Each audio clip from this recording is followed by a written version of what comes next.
Hi everyone, my name is Ksenia, and if you're here, you are probably here for sustainability, zero waste, minimalism, and mental health. So today I'm going to continue my discussion on vegans and going to share some tips on how to try vegan diet, what recipes can you try, and what helped me to become a vegetarian, mostly plant-based, mostly vegan. If you haven't watched it yet, please watch part 1 of this video. It's about my story of switching to a vegetarian diet and also my opinion about people who are ex-vegans who stop eating vegan diet because of their health problems.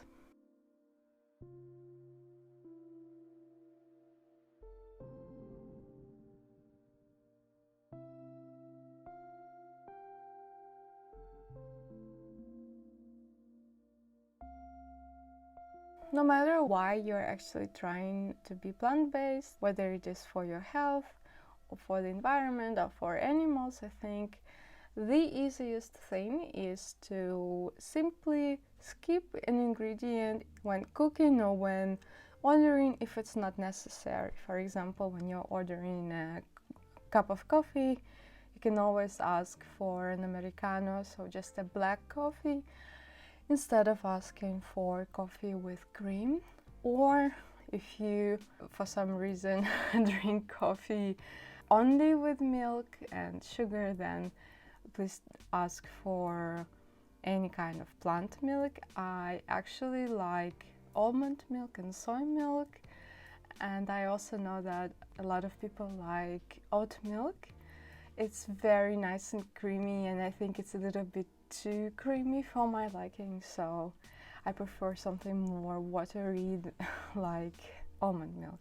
Another example of making your recipe vegan is simply skipping on or substituting a cup of cream with coconut cream or a cup of milk with plant-based milk. I am going to link down below my all-time favorite naan bread recipe, which is vegan, where I just use plant-based milk instead of cow milk. And you can also just use water, and there are also a lot of recipes where you can eliminate milk at all, just use water for it. For example, when you're making mashed potatoes, you can use a little bit of leftover of this potato with water instead of milk to make it more easy to mix. Turning vegan now is so much easier than 5 years ago because there are so many vegan alternatives to regular things than ever before. There is vegan cheese, which is actually really good, especially cream cheese. I wouldn't say that I have had a piece of Gruyere cheese or blue cheese which is vegan, mostly because the offer here in the Netherlands is a little bit limited, but the cream cheese that you spread on bread, which is vegan, is really good. So you can definitely try vegan cheese if you are a big cheese head and you think that a vegan cheese will never satisfy you. It varies every time, and I think it's just mostly, especially if you're adventurous, it's mostly about trying. It's mostly hit or miss sometimes. The same thing goes for vegan patties, vegan burgers, vegan sausages. Especially in the restaurants, I would say that every time I eat in a vegan restaurant, vegan burgers and vegan shawarma, any kind of vegan dish is so delicious. It's mostly about seasoning because it's usually soy or any kind of wheat or quinoa or something based. So it becomes the flavor that you put in it, and that's why seasoning is key here. and it's honestly just as comforting and delicious and indulging as non-vegan food.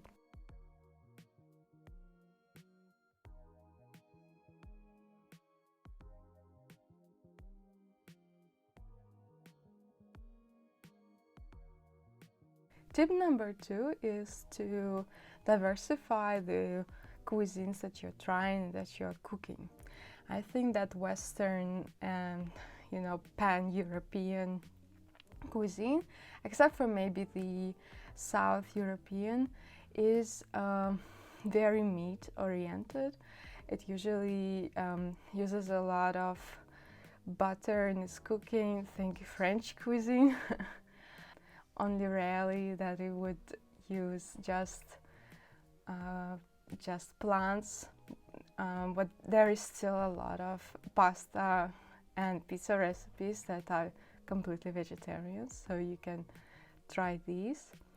For me personally, I think that Pan-Asian cuisine, especially Southeastern Asian, is a gold mine of vegan recipes because they use a lot of, this umami flavor. They use a lot of mushrooms, a lot of paste, spices, and a lot of fresh or cooked vegetables as well, especially fermented vegetables like kimchi in Korean cuisine. So fermented food and fermented vegetables are very good for your gut health, and they add again this umami flavor. So if you like this sort of thing, and definitely if you like cooking this, give it a go, give it a try. And I think you can always just skip an ingredient that has animals in it and it will still taste delicious just because it's so rich in the additives that they put in it. Same goes, I think, for Middle Eastern, continental Asia cuisine.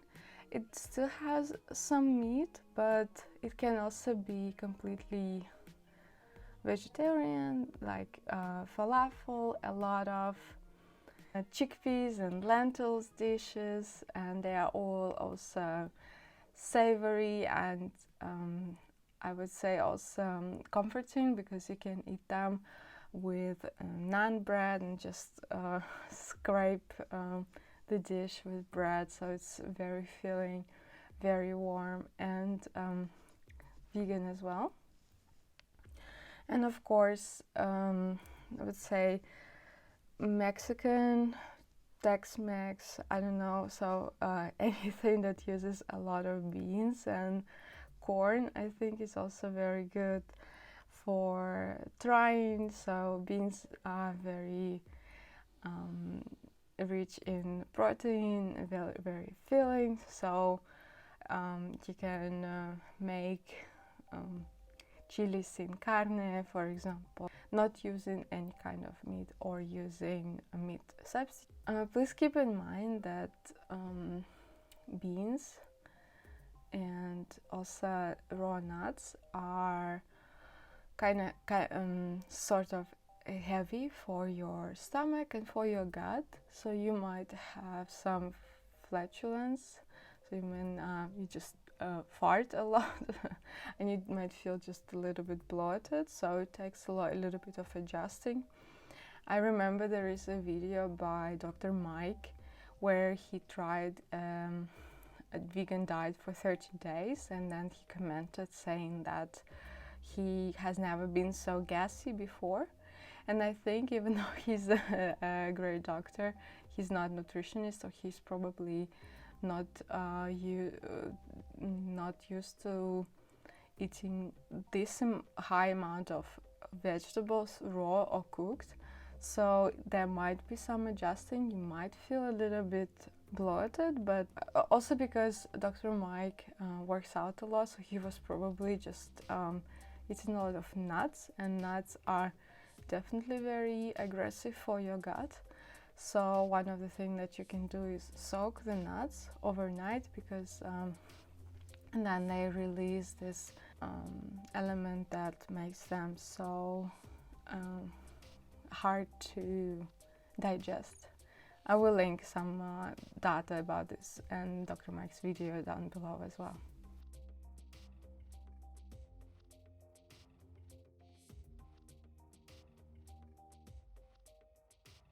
Tip number 3 that I would like to give is to try to cook yourself as much as possible, and just to try new options. And for that, I highly recommend meal planning.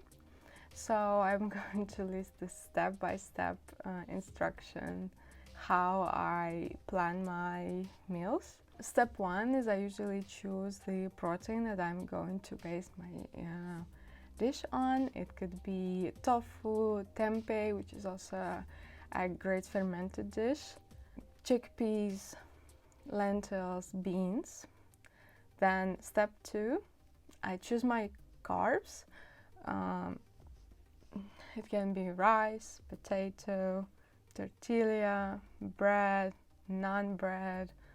Step 3 is choosing my fats, which could be avocado, oil, cheese or real cheese, coconut milk, hummus, anything that's fatty. And then I choose a fiber, which is mostly just vegetable or wheat rich with fiber. For example, seasonal vegetables that are available in your garden or in the supermarket, in the farm store. Some canned vegetables. The last thing is buy in advance. So for example, if you're planning your meals, if you're assembling your meals, you can buy for several days in a row. That saves you a trip to the supermarket, which is very good in the times like now in 2021. I guess it's still pretty much locked down.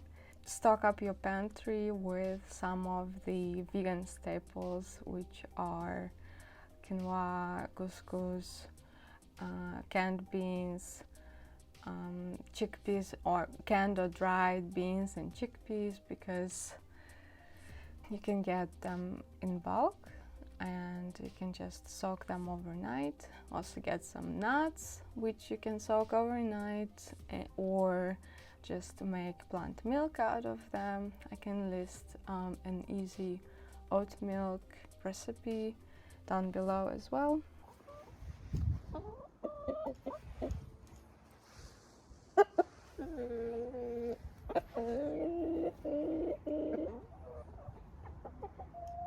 So I think this is it. Just don't be afraid to try.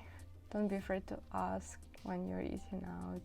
If you're eating out, if they can make it vegetarian, just not put any meat, or if they can make it vegan, just not put any egg. It's never hurts to ask.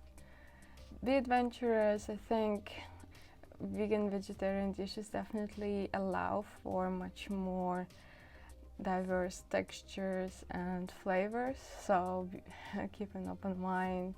I personally love sushi a lot, but I don't eat fish, so I learned to make smoked salmon out of boiled carrots and some liquid smoke.